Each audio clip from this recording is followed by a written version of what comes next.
So the pyramids are crazy, right? We all know this. But did you know, like, the actual facts about them? Like, you know that the pyramids line up perfectly with the Orion's belt, right? The Orion's belt is just a star constellation containing 3 supergiant stars, much bigger and brighter than the sun. You just cannot tell me that is a coincidence. It's too perfect. Another one is that the altitude of, like, the pyramids is the same number as the speed of light. If that isn't something exceptional to you, then I don't know what is. Some ancient drawings even have depictions of light bulbs. So obviously there's several theories on how they were actually built. Some say it was giants. And then the argument against that is, wouldn't we have found their bones by now? Some say it was some form of extraterrestrials. And then another theory is simply that they were far more advanced back then. But, like, think deeply. How do you actually think that they built such grotesque infrastructure? It's such an interesting topic. Do you think that with all the knowledge and machinery and tools and all that, that we could replicate something similar? The Vatican hides a lot of things because the same buildings that are at the Vatican are the same buildings that were in San Francisco. And before the World Fair of San Francisco, they got rid of all the buildings that look like the Vatican. That was that whole reset. And what's interesting is there's a book from 1907 that talks about how when the San Francisco World Fair whole thing took place, that they tried to put out the fires with TNT and dynamite. TNT and dynamite to put out fires. Never heard of that before. Anytime there's a fire, I've never heard of anybody using TNT and dynamite. I've also never heard of them using cannons. They also talked about how they use cannons against the fire.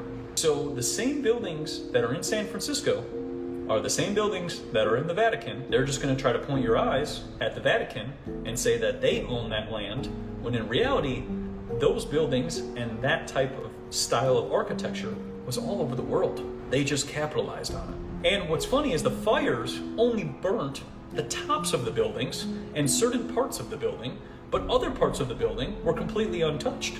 Reminds me of a lot of 1893 Chicago, 1901 St. Louis, and 1901 Buffalo, New York. Only certain things burn and only certain things crumble. The most powerful secret societies in history, the Order of Skulls and Bones. Deep within the historic halls of Yale in 1832, a society emerged, shrouded in enigma and allure. Members hailed from the richest and most powerful families, their influence echoing through corridors of global power. Initiation rites whispered through time-tell tales of members in coffins, bearing their souls and deepest secrets. From the White House's prestigious chambers to the covert operations of the CIA, the society's fingerprints are rumored to be everywhere. Hollywood's obsession with skull and bones is undeniable.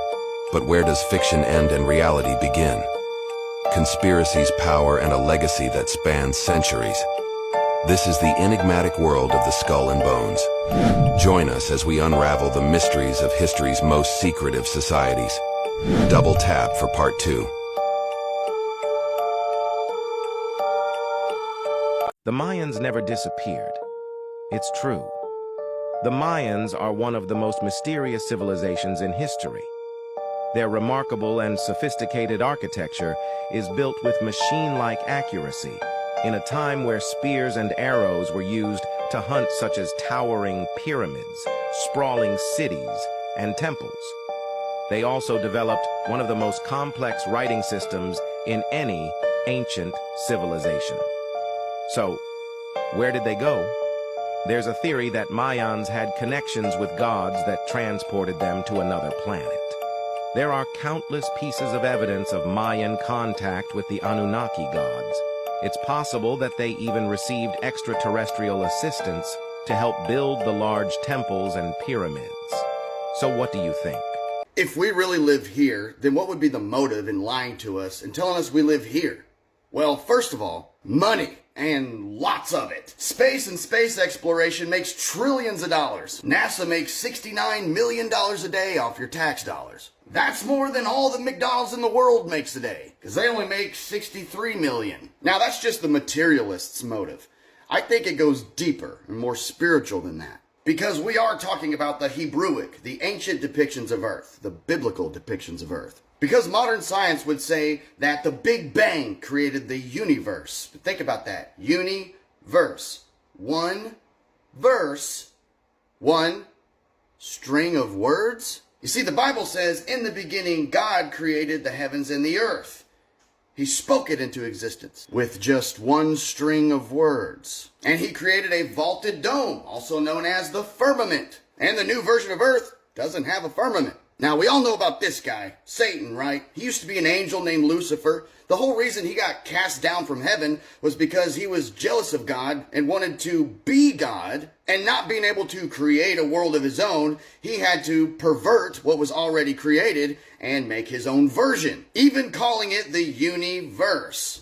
One string of words. We were given clues in Revelation 13 of how we could point him out. It says, here is wisdom, the one who has understanding, let him calculate the number of the beast, for it is a man's number, and his number is 666. Here's one example. Man is made of carbon. Carbon is comprised of 6 protons, 6 neutrons, and 6 electrons. This signifies that our material self is finite, and we should live by the spirit and not by the flesh. We are left with several clues showing us how to find the number of the beast and separate from that. Just like this model here. We got a 23.4 degree tilt on Earth, leaving 66.6 degrees in a 90-degree angle. Not only that, but this elliptical orbit, the Earth actually speeds up and slows down by 666 miles per hour in this orbit. Also, the Earth's curvature, it actually curves at 0.666 feet per mile squared.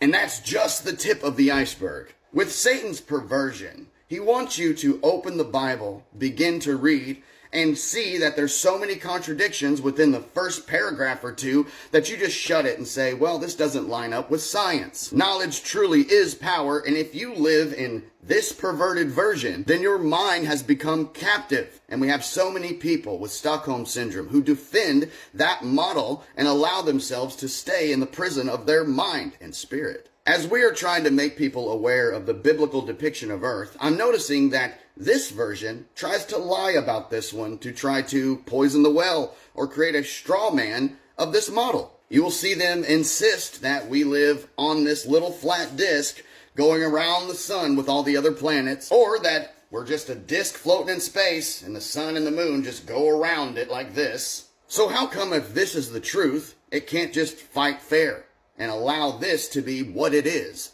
Allow it to be what we really believe rather than try to poison the well? Well, it's because the demonic forces and principalities that rule this world are liars. Well, you see, the truth is the truth whether you believe it or not. A lie needs your permission and participation to even exist in your mind. Now, if this were the truth, would it feel the need to lie about this to try to strengthen its argument? No. The last thing that this guy wants you to figure out is that you don't live in his world. You were more than just a sack of flesh that came about by chance and you're just going to rot away with everything else. He thinks he's deceived you all. He thinks when you open the Bible, you're going to see his world rather than the Creator's world. He thinks he's got you all fooled. But we're waking you all up. You know, things get really weird when you start thinking about mud floods, liquefying of the terrain. What was happening between like the 1860s and the 1920s? You got all these fires, you got all these floods, all these hurricanes, all these storms, and you got the Dust Bowl. What was the experiment? I mean, there were power lines all over the place. And it goes to show you that nobody was thinking that they're putting power lines all over the place. These advanced buildings that are just absolutely stunning, and then you got power lines all over the place? It doesn't make any sense. You wouldn't build a building that is harnessing water energy and all about the water and the beauty of the earth and then put power lines all over the place over here. Well, let's say an electrical storm occurred on the earth, some massive electrical storm. That could actually cause everything to turn into liquid too. If you add enough heat, you can turn things into liquid. I could get the reflection off of this from the sun onto the earth. I could then cause things to turn to liquid. And it's interesting too because they don't allow you to experiment with high static fields in 2024 if you're around power lines, because the power lines will completely disintegrate. So then you start to sit there and think, okay, well, maybe high static fields turned everything to mush. And then we're on layers and layers and layers and layers and layers of mush. The history we've all been taught is a massive lie. Before the civilization we have today, there was another civilization that's been hidden from us. The Tartarian Empire was a civilization that was far more advanced than us, but in a different way. They had harnessed the ability to use atmospheric energy they incorporated it into all of the buildings and were able to create free energy for everyone at all times. They had also harnessed the power of frequencies and were able to build grand architecture by manipulating substances and moving huge rocks through vibration. Hence the Great Pyramids and many other unexplainable architectural anomalies that were created in the past. The free energy was a threat to the massive oil industry and all the profits they were able to generate from the scarcity of oil. So the owners of this industry, who were extremely powerful, created a plan to take out this civilization and wipe them from history so nobody would ever know about free energy. And they destroyed all their architecture and technology. They did their best to cover up any evidence that the Tartarians ever existed. So this is why... Here we are, we've made it to the ice wall. This is crazy. This must be the edge of the world. Finally, after 2 days crossing the Drake's Passage. Ice wall right there. Wow. Wow, look at these ice walls. I'm so stoked to provide some new evidence that the Earth is flat. So we jumped on the Zodiac and headed straight toward the land. Flat Earth Squad. So I think the edge of the Earth is just behind there. We're gonna hike up over there. It should be just outer space and it just drops off the back there. That's gonna be the edge of the world. So armed together with a few other Flat Earth believers, we headed directly towards the ice wall. We were getting closer and closer to the edge, but then all of a sudden, our guide said we couldn't go any further due to environmental protection boundaries under the Antarctic Treaty. I was skeptical, to say the least. So we headed back to our ship because independent travel isn't allowed here. Although I was actually happy because I had provided new evidence to show that this is the ice wall and the Earth is flat. You're welcome. Do underwater alien civilizations really exist under our oceans? If so, how long have they been there? Proponents argue that an intricate network of tunnels, caves, and underground facilities beneath the Earth's surface serves as potential ancient alien bases, constructed eons ago. One notable example often cited by believers is the alleged underground city of Derinkuyu in Cappadocia, Turkey. The craziest coincidences in American history lie between Abraham Lincoln and JFK. It's almost like they were predetermined to live the exact same lives. It starts with they were both elected to Congress in 1846, and 1946, and then both elected as president in a year that ends with 1860, 1960. They were both, unfortunately, assassinated by being shot in the back of the head on a Friday while sitting right next to their wives. John Wilkes Booth shot Lincoln in a theater and then went to hide in a warehouse, while Lee Harvey Oswald shot JFK in a warehouse and then went to hide in a theater. Lincoln's secretary, whose last name was Kennedy, advised him not to go to the theater that day, and JFK's secretary with the name Lincoln advised him not to go to Dallas that day. The number 7 also has a big role in it because both of their names have 7 letters. JFK was in the 7th car, Abraham Lincoln was in the 7th booth. Both their assassins' names are known by 3 words and 15 letters. And both police officers who detained their assassins have the last name Baker. I'm gonna say the craziest coincidence, but before I do, make sure you follow so you find and know the craziest conspiracy theories about each of these celebrities and requests you want to see next. The craziest part is that both of their presidencies will be remembered for their work in civil rights and wanting to make change in that area, and then both of their successors had the last name of Johnson.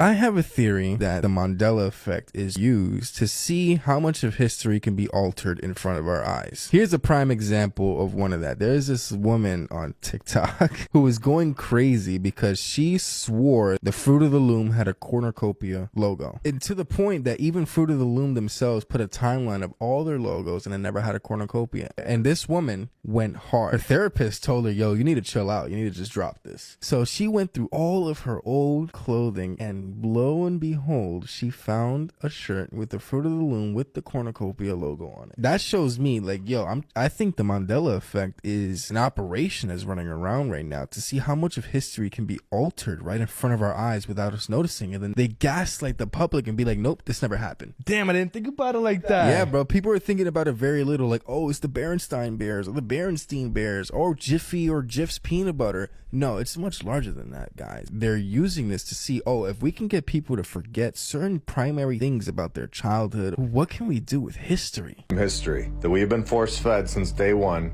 and rip it right in half. So here we go. The photo description states that in the summer of 1903, construction continues inside the entrance to the Palace of Machinery for the Louisiana Purchase Exposition, the 1904 World's Fair. The date of this photo is in 1903. The fair in St. Louis was in 1904.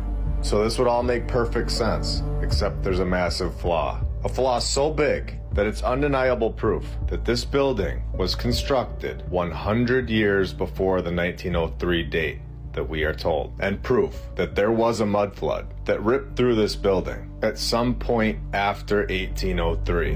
Where is the foundation of this building? Incredibly detailed construction projects do not take place on top of dirt and garbage. This, in my opinion, is the most incredible photo that I have ever seen to this point. A lie right in our faces, saying that this was being built in 1903, when we have multiple dates of 1803 time-stamped right on the building. Multiple times. Not only that, but you can see that the mud flood damaged the bottom of this building here. The mud came after the construction, not before. And I want to make that point very clear.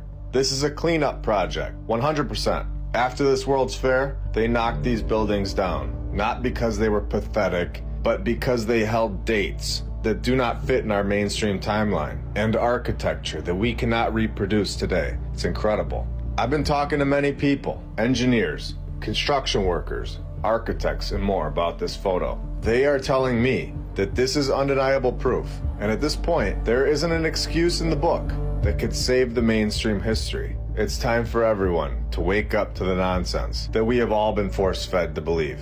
Oh, and we're just getting started today. Welcome to episode 49 of my lunch break. I hope you're all having a great day, and if you're new... Do you believe they're hiding more land from us? Well, I do. And I'm not even talking outside of the ice walls. The ice walls that surround our level, flat realm and contain all the water of the oceans? No, I'm talking places like the North Pole, where they just show desolate water. And maybe even places near Australia. Because when you look at old maps, like this Mercator map from 1569, you see places like this, and when blown up, look like this.